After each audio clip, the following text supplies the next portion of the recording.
کسی بھی ملک میں داخل ہونے کے لیے اس کی مجوزہ تمام پالیسیوں کو دیکھتے ہوئے اگر ہم عمل کریں گے تو یقیناً کوئی بھی ناخوشگوار واقعہ ہمارے ساتھ پیش نہیں آ سکتا۔ میں اگر یہ فوکس کر کے آپ کو دکھاؤں یہاں پر تو یہ دیکھیں، یہ ڈیڈ باڈی جو میں نے آپ کو پہلے دکھائی ہے، یہ ڈیڈ باڈی، یہ مصری بھائی ہیں، میں نے ان سے پوچھا تھا، یہ ڈیڈ باڈی ہے ان کی۔ یہ بیچارے بابا جی ہیں، کوئی یہ بیچارے، یہ میرا خیال پچھلے 2 گھنٹے سے ڈیڈ باڈی پڑی ہوئی ہے، کوئی نہیں اٹھانے والا یہاں پہ۔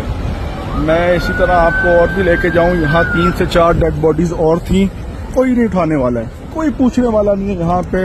یہ سعودی گورنمنٹ کے منہ پہ تماچا ہے۔ اچھا ایک چیز اور، پاکستانی کوئی ہمیں یہاں پہ گائیڈ کرنے والا نہیں مل رہا، کوئی گائیڈ کرنے والا نہیں مل رہا۔ لیں جی، یہ ایک ڈیڈ باڈی اور ہے۔ یہ سب ڈیڈ باڈیز ہیں۔ یہ گرمی کی وجہ سے نہ یہاں کوئی پانی دیا جا رہا ہے اور انتہائی برا حال ہے، انتہائی برا حال ہے۔ Shame on especially Saudi government and Pakistani government also, کیونکہ کوئی پاکستانی ہمیں کوئی یہاں پہ گائیڈ کرنے والا نہیں مل رہا۔ میں خود پچھلے 2 گھنٹے 3 گھنٹے سے پوچھ رہا ہوں کہ مجھے مینا 1 جانا ہے تو میں کیسے جاؤں۔ ٹرین اسٹیشن بند کیا ہوا انہوں نے، یہ سامنے ٹرین اسٹیشن ہے، یہ بند ہے۔ ایک ٹرین اسٹیشن ہے جو کہ یہاں سے اب تقریباً 2-3 کلومیٹر کا فاصلہ طے کر کے وہ سامنے برج، اس سے آگے ایک برج ہے، وہ کراس کر کے آپ نے جانا ہے، اور میرا خیال 2 کلومیٹر ہے، تو وہ آپ بڑے بسم اللہ الرحمن الرحیم۔ السلام علیکم ورحمۃ اللہ وبرکاتہ۔ الحمدللہ حج 2024 مکمل ہو گیا، اور اس سال لاکھوں حجاج کرام نے فریضہ حج ادا کیا۔ اللہ تعالیٰ ان سب کے حج کو اپنے بارگاہ میں قبول فرمائے۔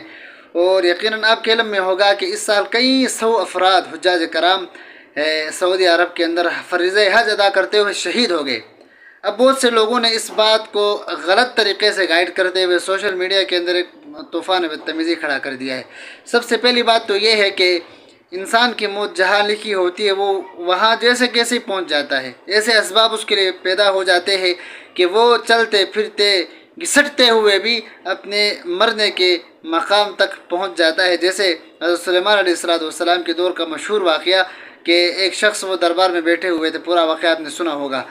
اب یہاں پر BBC کی رپورٹ کے مطابق یہ بات سامنے آئی ہے کہ جو حضرات وہاں شہید ہو گئے ان میں سے اکثر لوگ ایسے ہیں جن کا تعلق مصر سے ہے، اور بہت سے ایسے لوگ ہیں جن کے پاس سعودی طرف سے ملنے والا حج پرمٹ نہیں تھا۔ اس کی وجہ سے دیگر حجاج کرام کو جو ملنے والی سہولیات تھی وہ سہولیات ان کو نہ مل سکی، جس کی وجہ سے ان کی شہادت ہو گئی۔ ظاہر سی بات ہے یہ حج کوئی اتنا معمولی عمل نہیں ہے جس میں انسان کا مال بھی خرچ ہوتا ہے، جان بھی خرچ، وقت، سب کچھ خرچ ہوتا ہے۔ کسی نے کیا خوب کہا تھا کہ یہ ایک عاشقانہ عبادت ہے، عاشق لوگ ہی اس کو پورا کر سکتے ہیں۔ اب یہاں پر سوچنے اور سمجھنے کی بات یہ ہے کہ جب کسی چیز کی حکومت کی طرف سے اجازت نہ ہو تو انسان اس کے اندر زبردستی گھس جائے تو یقیناً بہت سارے ناخوشگوار واقعات پیش آ سکتے ہیں۔ 35 سے 36 افراد پاکستان کے بھی اس میں شامل ہے جن کی وہاں شہادت ہوئی ہے۔ اللہ تعالیٰ ان سب کی کامل مغفرت فرمائے۔ یقیناً اس بہت بڑے فریضے کو ادا کرتے ہوئے ان کی شہادت واقع ہوئی ہے۔